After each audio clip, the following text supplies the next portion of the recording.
women down the wrong path and really giving them the wrong idea. I was never going to marry them. Never had no intention of even want to be in a relationship with them. I just wanted to take from them. And in that process of renewing my mind, I knew that, you know what, these are not these women are not part of me at all. They are not my wives. These women, they are somebody's daughter, and most importantly, they are still God's daughters. And I don't want to pervert, someone who I don't know, and I don't want to disrespect someone who ultimately does not belong to me. I haven't paid the price so that I can marry this woman. So I didn't come from healthy relationships. Then I found Heather, and I was a virgin, and I'm standing there, and oh my goodness, everything was so perfect. And I've always been walking with the Lord, because that wasn't the case either.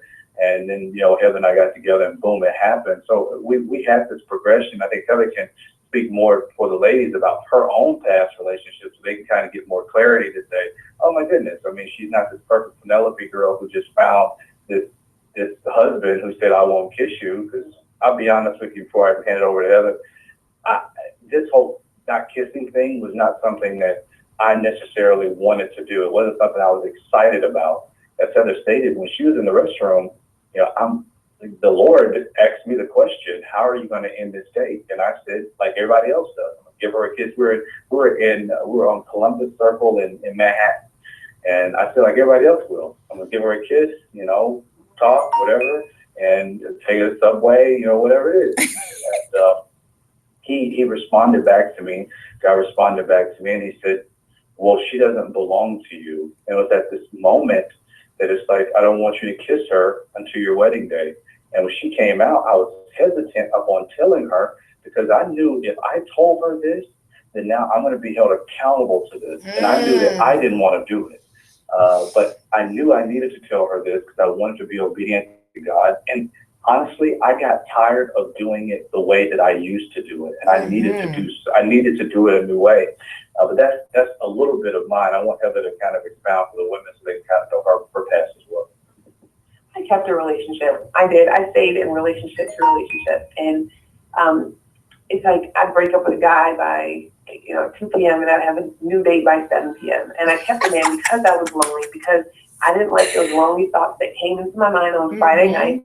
They said, you're single, you're getting older, your clock is ticking. So I didn't like all those things. So I was on a massive search to find me a man to fill my God void. And I remember the Lord kept dealing with me. In Isaiah 2:22, you say, stop putting your trust in man, put your trust in me, stay focused on me. And I think a lot of what you're asking us to say was, you're not renewing your mind, and you're not going to have this mindset. Like, you're not spending that time with the Lord. You're not going to. That's the foundation for everything that we do. So if you have a few people, it's hard to cut it off from the beginning. It is, because it's almost like the what if crap. I'm going to be accountable to this. After, I tell them that I'm doing this God thing, like I really have to do it, and they're really done with me. And after you do, and that's what it's like, liberating. I remember when I first broke up with all my little randoms, and a random is a person, you're not going to mix them. Like, you're just bored or you're lonely, so that's why you hang out with them. But when I broke it off with them, it's almost like I immediately blocked all their numbers from Facebook. I blocked their phone numbers from my phone, their email. I just shut it all the way down. And I pulled out my word, and I went on date nights with Jesus. And I know some people that sounds crazy. No, I dressed up, I got my Bible, and I went to a little restaurant, and I sat down and I read my word, and I ate. And I started spending time with the Lord and just talking to him and including him in every part of my life. And then it became easier. I stopped worshiping an idea of a relationship. And I got to the point where I was so content in the Lord that I just said, I don't even care, God. And I remember saying, I don't care if you. I think we all date in categories, because I know I do, or did. Build in you. And I remember, and it's crazy that today happens to be our anniversary, babe. Are you serious? Happy anniversary, you two. The first day we connected for the first time in exactly. One cooks, one cleans. I think it was 7 years ago. One is creative. The first time, and within 15 minutes, we knew we were going to get married. And that's the thing. When you are intentional about cutting off the baggage and the people that aren't for you, God brings that person, you're going to know without a shadow of a doubt. And that's the thing. You're not supposed to find a husband. He's supposed to find you. And when God makes that presentation, you are going to know without a shadow of a doubt. And And you don't have to settle. And I think sometimes we settle because of our age or because of whatever other reason, or we don't think God will bring us, whoever. And so we think we have to be God. But the thing is that doesn't work. And how many times are you going to fail in a relationship before you realize? Heather, I've known without a shadow of a doubt about 14 times already. Cross that person if it ain't God. And I'll be honest, it takes, and I know people don't want to hear this, because here's the thing. Most of us know what to do. Yeah. We just don't do it. It takes drastic change and drastic measures to bring about proper change. And, if we say, hey, this is what we really want to do, then it takes drastic change and drastic measures, which means I know I need to cut off, as my wife calls them, these randoms. Well, hey, let's take the step. I mean, if it's truly a new year, a new you, take the step and cut them off. Well, what if they contact me again? If you get those nightly text messages that says, hey, what's up? What you your doing? response is my standard, and you leave it alone. And it's like I have to make these drastic changes, taking these drastic steps, because I know that it is time to cut these things off. Most of us know what to do, as I just said. Most of us know what to do. We just don't want to do it. And we keep talking about it. If you renew your mind, and if you learn the why, so why it's so important to make these changes, the changes are a whole lot easier to make. But if you never act on anything, then you can forget about the new year, new you. It's going to be the same you doing the same old thing, having your heart broken all over again, filling your voids because you're lonely. And like Heather was saying, when Heather got to the point where she said, I won't be with anybody else, the crazy thing was that I was at that same point where I cut off all these different females, I cut off all these different people, and I was saying, okay, God, I don't really care. And at that point, honestly, I started to enjoy being me and spending time with the Lord. I would think that it's probably a little selfish. I was kind of starting to enjoy my single life for the first time in years. I was starting to enjoy just kind of being with me. I started realizing, man, this is liberating. I don't have to worry about thinking about it on the date. I actually got money in my pocket, so I'm not worried about trying to spend it on anybody else. Like, this is pretty nice. I was like, Lord, I really don't care if I don't get married anytime soon. I never thought I was going to get married, because I didn't think there was a woman out there who could handle me. And then, it's like a couple months later, God sends Heather, and I'm low-key salty. So I'm thinking, like, hold up, I just started enjoying it. And now this woman coming along, I truly want to marry her. Man, I ain't really enjoyed my whole single life yet. So I think it's some progression that needs to happen there, but it needs to be some true, real change. Beautiful, beautiful. 617-282-0062. We currently have a caller on the line now. Again, the number is 617-282-0062. Good rising, caller, you're live.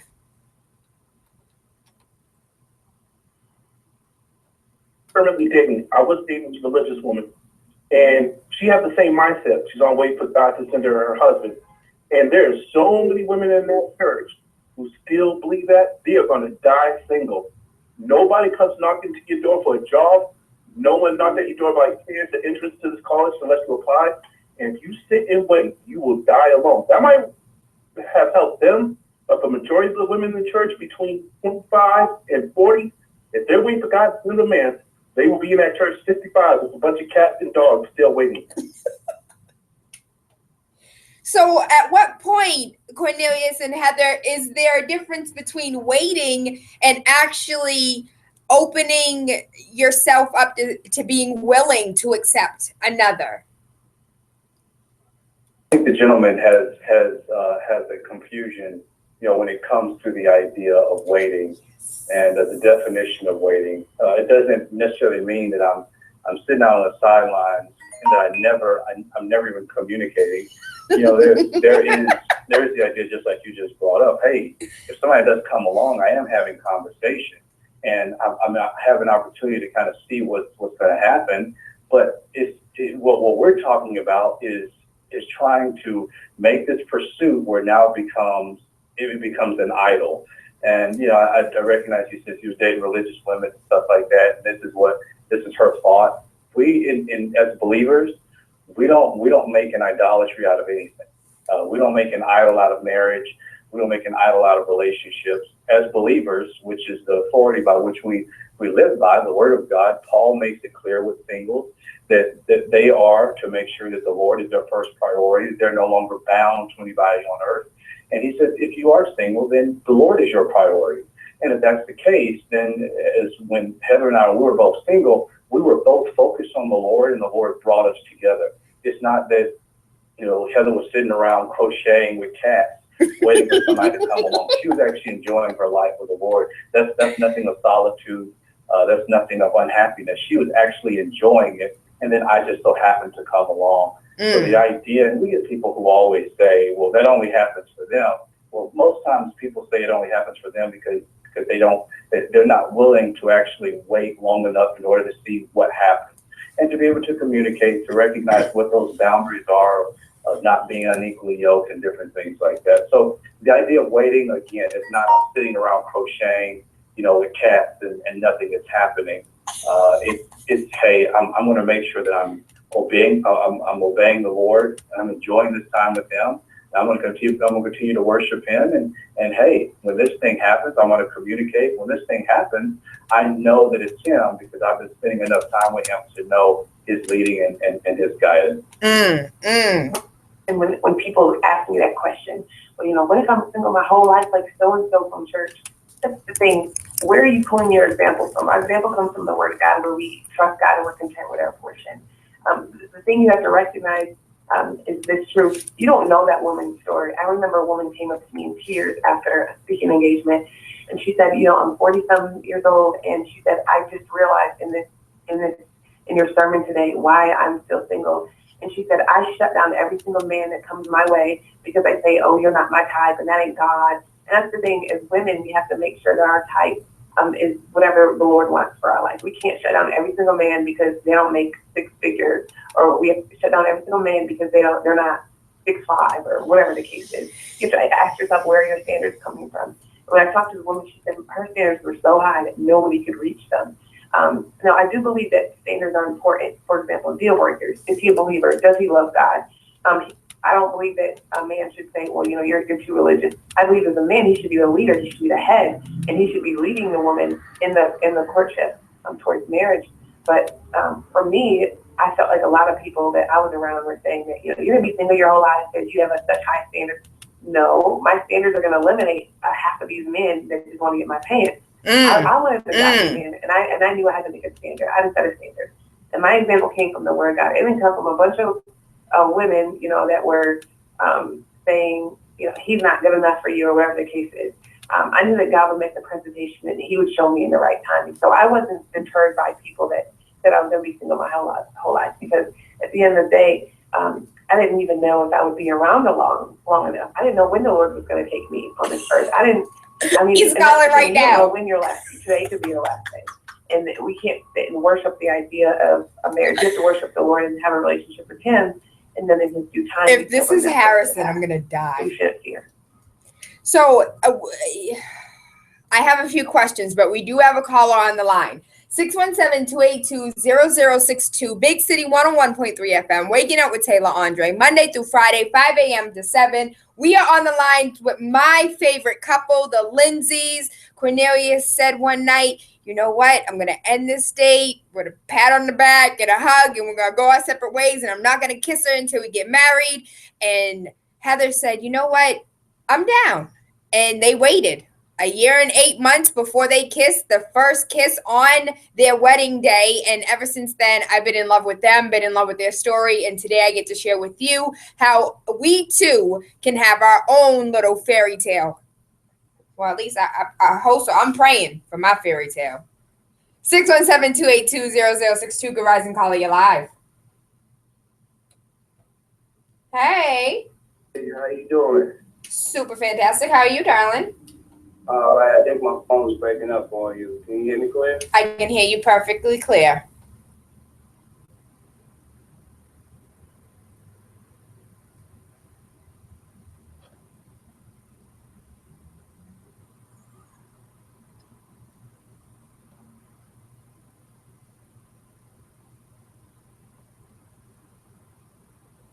for the Most High. You know what I mean? And they show the definition of what waiting means. That part right there was cool because a lot of people don't know what it means. It sounds religious, but a lot of people don't understand when it says wait on the Most High. And He fulfill your needs, or He fulfill what you feel that's best for you, especially when it comes to the opposite sex. I mean, if you want a person, yeah, you just pray and ask Him and keep on. I believe waiting on Him is keep on doing your everyday 1-2s, and then all of a sudden, you know what I mean, it pops right in front of your face. You know what I mean? Opportunity comes to the back door and it comes to disguise. You know what I mean? But if you pay attention, in a sense of what you do in your life, automatically you'll see your missing pieces or your combinations or your missing pieces combination to put it together, put yourself together in the sense of the relationship, in the sense of, you know what, this person's for me. I think I would like to further, you know what I mean, investigate this relationship, and with that and with the Most High first, you won't fall into the category of putting the blame or putting too much responsibility on another person in the sense of, you know what, this is for me or this is not for me. I thank you, my love. I thank you. Hope you have an awesome day today. And, you know, sometimes we have this misunderstanding that when we're single, we're alone. And I think that's one of the things that we have to get over. We have to get over the thought or this idea that because I don't have somebody by my side, or because I don't have somebody on Facebook to add as, you know, my other half, my relationship, that I'm not a whole person. And baby, throw that out the window, please, because you being in a relationship does not make you. And if it does, then we have a whole lot more psychological discussions we need to have.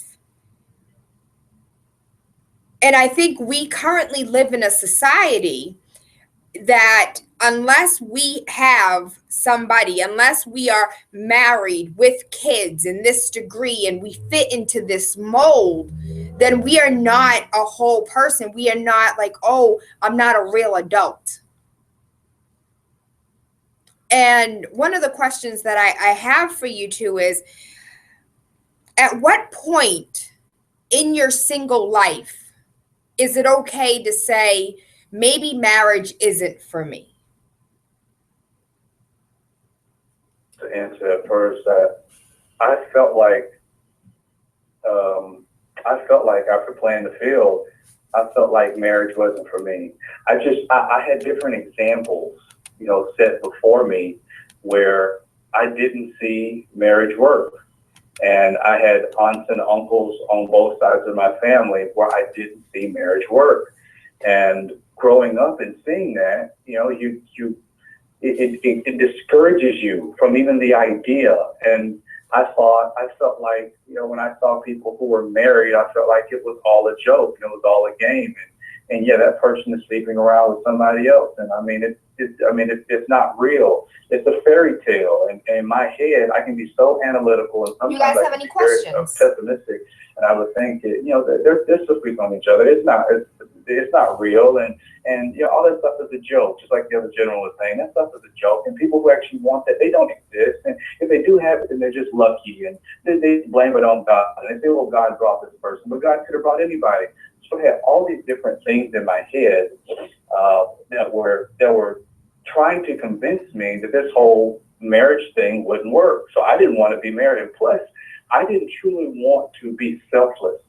I like my single life. I like spending my money the way I spend it. I like, you know, buying the stuff I wanted to buy. I like eating the stuff I wanted to eat. And I didn't want to share any part of my life truly in marriage. I love kids. So when Heather, when she came along, you know, I was in this process where I felt like I didn't want to be a husband, but I really wanted to be a father. I wanted to have the responsibility of a father. So I was in this process of, hey, well, let me look online and let me see if, you know, I was going through this process seeing if I could adopt kids and have the kind of single father life.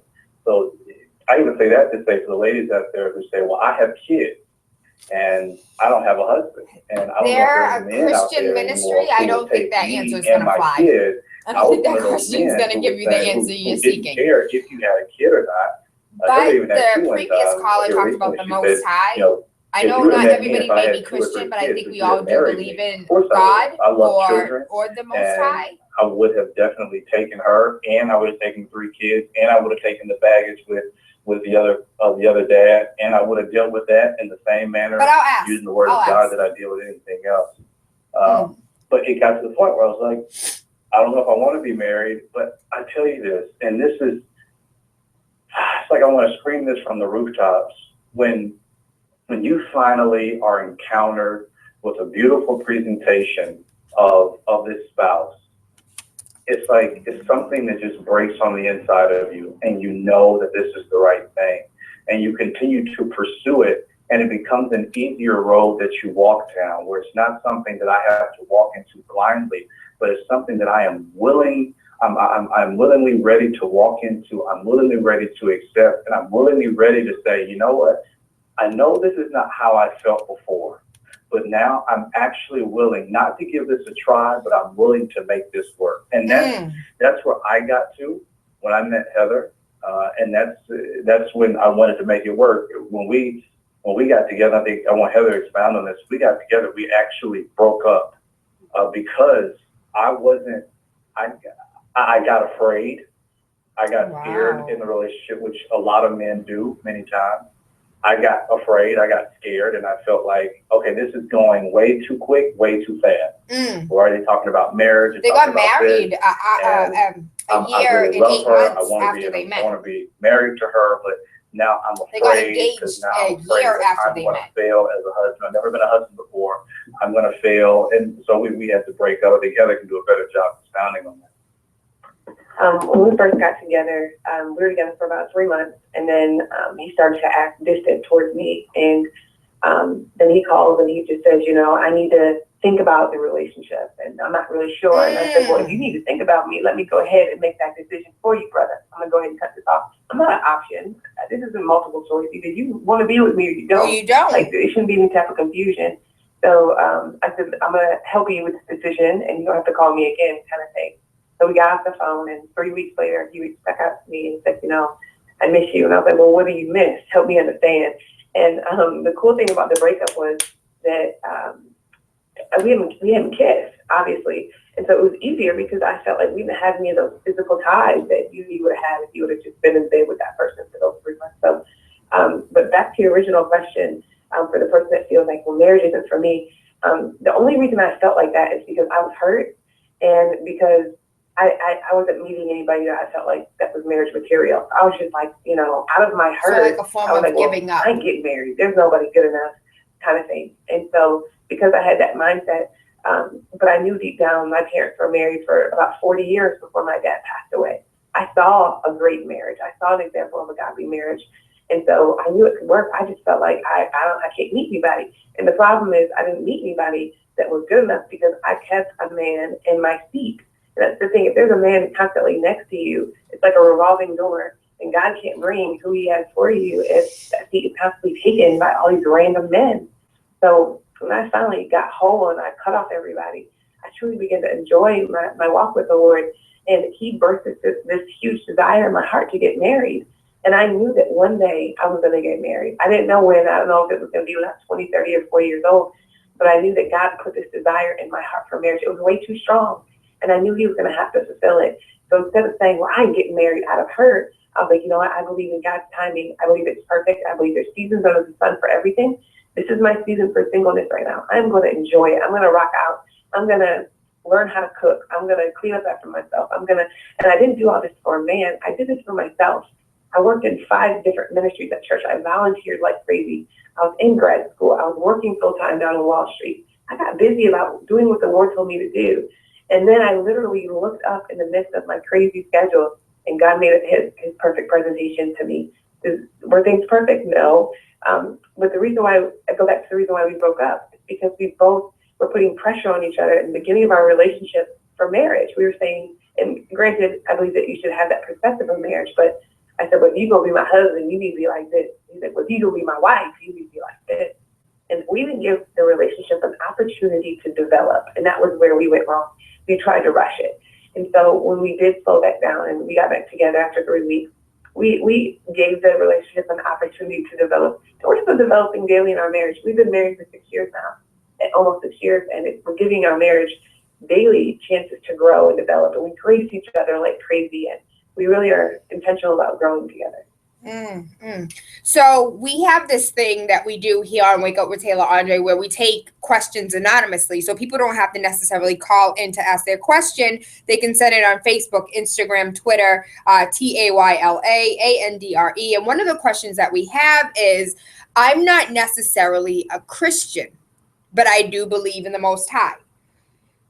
Do these principles, or what principles can I use, even though I may not be a Christian, but I do want to get married? Well, I mean, I'll be honest with you. We advocate on the side of Christ. That's the word that we go by.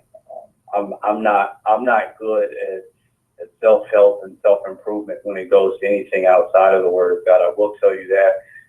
And I will be honest in saying, right now I'll be speaking out of my flesh and answering this. So I'm saying, when I say speaking out of my flesh, what I'm saying is not necessarily speaking in accordance to the Word of God. So I want to make that abundantly clear. But for those people who say, well, I'm not a believer and I still want to be married. I mean, our world today is filled with, it has people who do not believe in the Lord Jesus Christ, and they are married. I will say this: we don't necessarily attract what we want. Most times, we attract who we are. So if you truly want to have better, you need to not only do better, but you need to be better. And I'm going back to that process of mind renewal, identifying, what are those changes that I need to make in order to have this type of marital success. What are these changes that I need to make? And then expounding on the reason as to why I need to make these changes and why they're so important to me, so that these changes can be made. For example, if I'm currently talking to 6 different people right now, I need to make a change. And that change needs to be made. And because I'm making that change now, I need to recognize that it's important for me to make this change because of X, Y, and Z. I'm throwing myself into way too many people. I'm not focusing on what I truly need to focus on. I'm not growing as a person. So now everyone who comes, who I meet, it's not a replica of what I want, what I'm saying that I want based on the standards that I want in a spouse, but based on who I already am. So when I get married, and we sit down with couples who are married now, and they say, I feel like I married this lying, cheating dog. Well, I mean, a lot of times we have to look and see. Well, let's kind of see what you are first before we begin to point fingers at somebody else. So I will say one of the biggest things I think I would probably say is, if you want better, you need to do better, and you need to be better. I think one of the advantages of just being a believer is that when God makes the presentation, He does it in the sense where that person can go where you're going. And I think a lot of times when we marry outside of the will of God, or if a person's not a believer, the danger in that is people say, oh, I outgrew them. We just grew apart. It just seems like our life is going in different directions. And when you're a believer and you're living for the Lord, He chooses somebody who fits your today and is going where He's taking you. So when you look up in 40 years, you guys are still together and thriving because, you know what, God picked the person for me that's going to grow with me. So I think that's one of the, advantages. So to the person that's, not a believer that wants a relationship, I just want you to know that void in your heart can only truly be filled by Christ. We can have willpower. We can try to fill it up with self-help. We can try to do all those different things. But at the end of the day, God can only fill that void that's in your heart. Not even a relationship.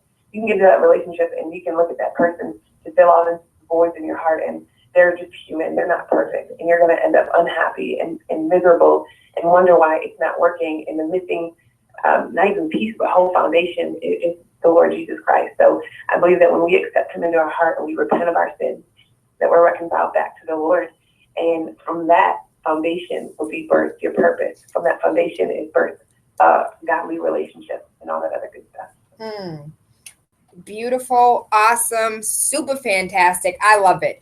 One of the things that I would like to ask personally, because So 3 months into the relationship, Heather, Cornelius gave you a call and said, listen, I need to think about us. You said, listen, there's nothing to think about. I'm not an option. Deuces. He came back 3 weeks later. I miss you. Well, what is it that you actually miss?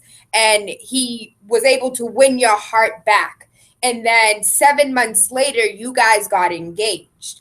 At what time or how long or what is the time frame for two people to actually say, we met, we love, we should get married? And after 3 months, Cornelius, you thought it was moving a little bit too fast. And then 7 months later, you proposed. Craziest thing is that I was the one who made it move fast. When we went out on our first date in Manhattan, we went to a vegan spot, and when I sat down with her, we sat down for more than 4 hours, and the first question that I asked her was, when we get married, will you be willing to move to Georgia, because I'm not living in New York? Prior to our first date, we had talked on the phone. We had talked during text message all day long. We had spoken to one another, and in that first 15-minute conversation, I knew that she was going to be my wife.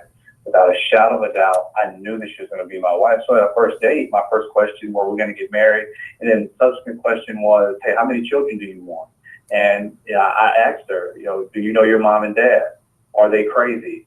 And what is this? And so I asked her all of these questions, and we were drilling one another, and we made it clear at that first date, we don't want to put emotion into this just yet. We want to be mature adults. We're not kids anymore. If it's not going to work, we want to make sure we tell one another from the get-go, it's not going to work, so that we're not trying to prolong a situation that's already dead. So I knew that this was going to be my wife. When I told her I wasn't ready, it's just because I was afraid. I was scared. I had this mentality. Heather likes to say because she was older than I am. She's 4 years older than I am. I was 22 when she met me, and I had just started enjoying my single life, and I didn't want to dedicate my time to talking on the phone to her. We were long distance at the time. She was in New York. I was in Georgia. So I just didn't feel it. I wasn't feeling it. And that was a lot of my selfishness. It was a lot of me needing to grow up, a lot of me needing to mature. And I don't necessarily think that when I came back to talk to Heather, I don't necessarily believe that I was winning her heart back. I honestly believe that I never lost it. I just needed to wake up and come to my senses and say, all right, Cornelius, you can do this. We can do this. We need to get up. You need to be a man. You need to accept responsibility. You need to accept the relationship for what it is. And you need to move forward and stop being afraid. And I'll say this and pass it over to Heather.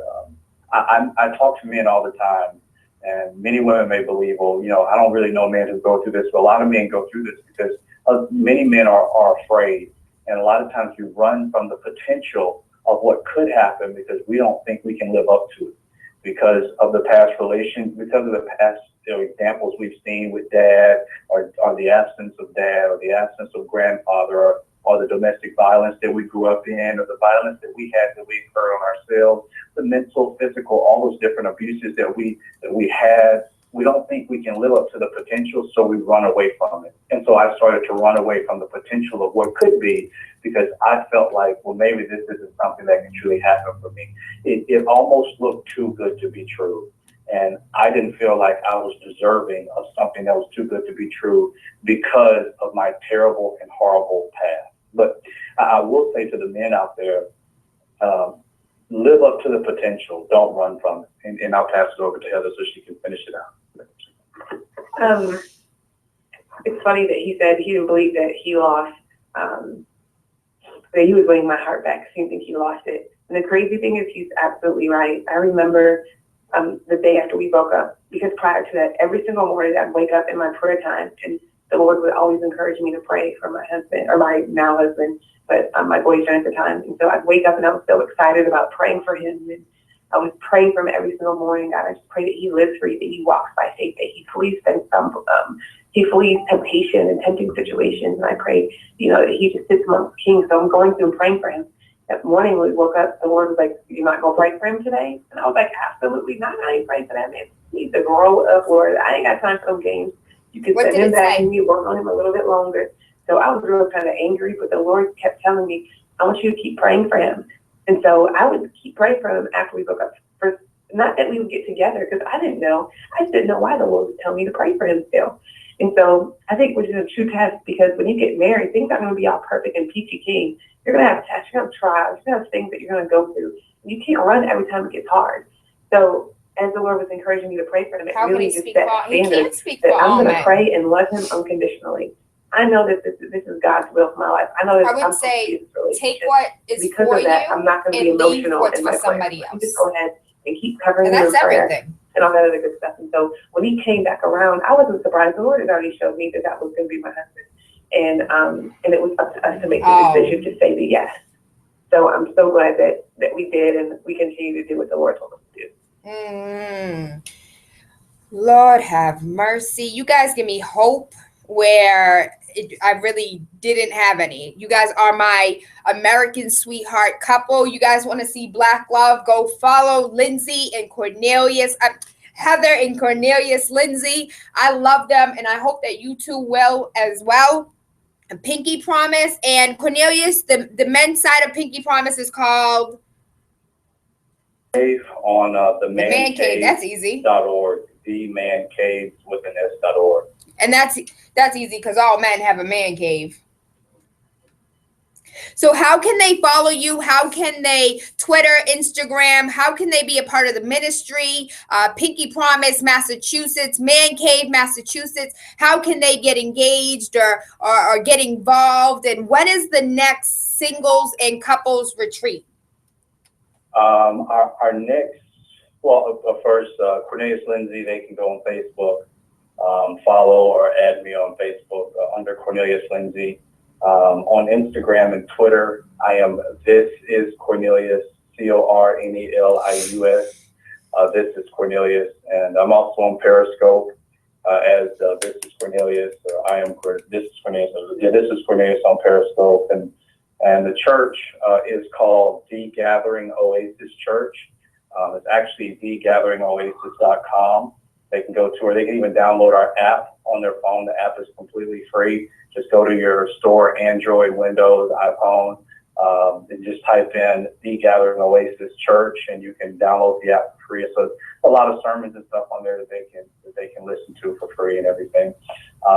If the men want to be involved in the Man Cave, they can go to The Man Cave. People like things. If you touch the screen, hearts will pop up. Our And next it just means singles conference something is currently is said that they TBD. like. We're looking at hosting it here in Atlanta, and more information to be given about that. They can follow us and we can get more information to them. Our next marriage retreat, though, will be in Scottsdale, Arizona.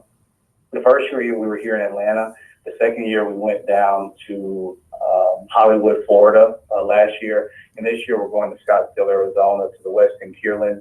It's going to be during Labor Day. I think that's August the 31st through September the 4th. So it's a Wednesday through a Sunday. They can get more information on our church website, the Gathering Oasis Church. And then here's my wife. She can give out her information as well. You can find me on Instagram at Heather L Love. That's 2 L, so Heather L Love.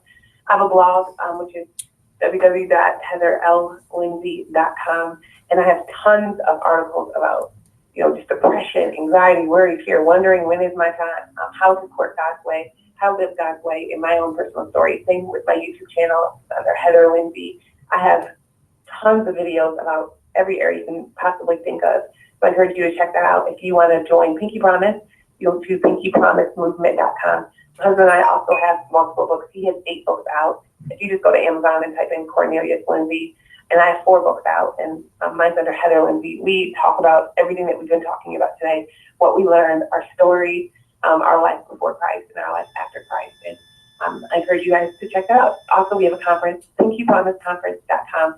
About 2,000 women come together, and it's the most powerful weekend probably of your life. It is. If you've come before, you already know. It's just a power-packed weekend, and I encourage you to come. And also, we have a men's conference if you want to share a little bit.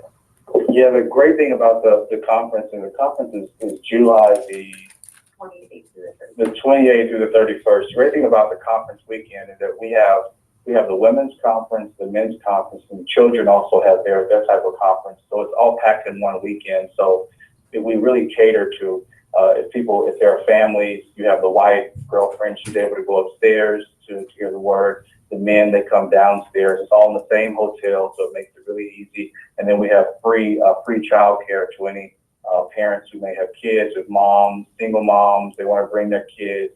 We welcome that. You can take your kids over to Children's Church. They can get fed at the same time she's getting fed. And I mean, it's a great weekend. So you can either go to pinkypromiseconference.com. The men can go to the men's conference, MENS, themensconference.com. And I mean, you can go to corneliuslindsey.com to get more information and stuff like that. I thank you too. I love you too, and I appreciate you. And hopefully sometime throughout the middle of the year, we can have you two back. Thank you so much. Love and appreciate you. Big City 101.3 FM. Stand up, wake up with Tayla Andre. How are you guys feeling? The conversation doesn't end at 7 a.m. Head over to Facebook, Instagram, Twitter. Let's keep this conversation going. Let's talk a little bit today about our past relationships that we want for ourselves in the future, and the things that we are going to do to get and to receive and to love and to honor and respect these relationships that are coming our way. Baby, it's coming. I promise you it's coming, but you can't be with these 17 other people that you fool around Netflix and chill with. It's not going to work that way. You can't have somebody on hold, somebody on pause, and want to press play at the same time. It don't work. You can't do it. So if you are hoping, wishing, and praying for a relationship this year, let's take the necessary steps to get right. If you don't believe in God, you don't believe in Christ Jesus, but you still want to be a better person so you can give your wife or your husband a better you, let's take those steps. Let's hold each other accountable. TaylaAndre. I love you. I appreciate you. Thank you, Periscope. Thank you.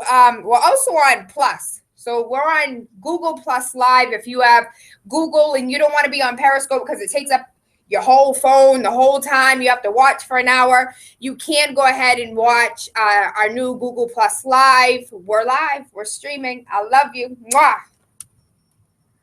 You know what it is? It's DJ Sus One, the feature presentation. Listen, make sure you wake up with Tayla Andre Monday through Friday, 5 to 7 a.m. on Big City 101.3 FM.